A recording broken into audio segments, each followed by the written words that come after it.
These turtles appear contented, relaxing in a wading pool with plenty to eat and, more importantly, no oil hanging around their temporary habitat.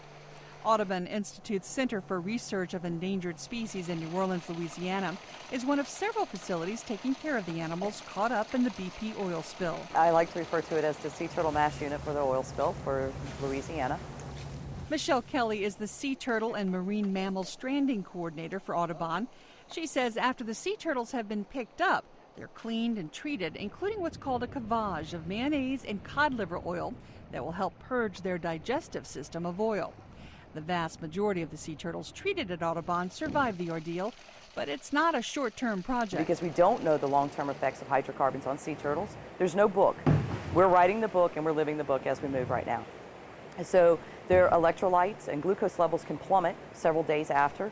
So we have to constantly take those animals out, do their blood draws, retreat them, hydrate them, make sure they're okay. So the treatments continue for a month. The goal, of course, is to get these turtles back to the wild in a place that is determined to be clean from oil and a place that we determine to be conducive to their long-term survival.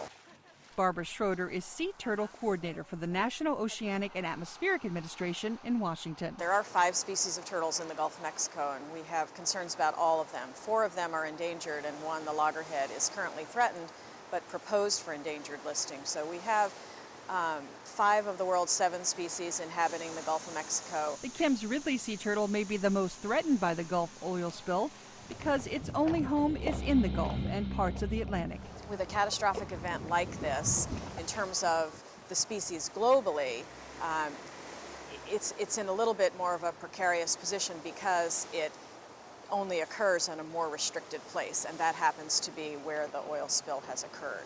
Schroeder says it is crucial that the endangered turtles are eventually returned to the Gulf sooner rather than later.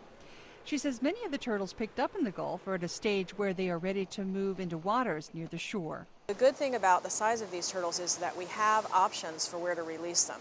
They don't have to go back out exactly where they came from, where the potential for oil still exists, and we're still seeing it in the convergence areas.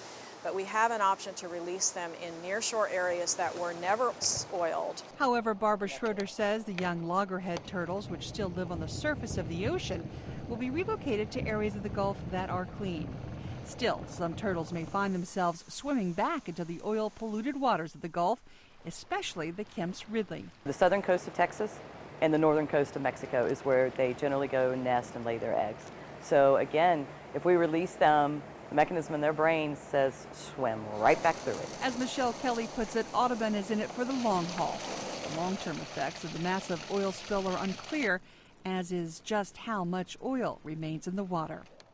I'm VOA's Rebecca Ward for Going Green.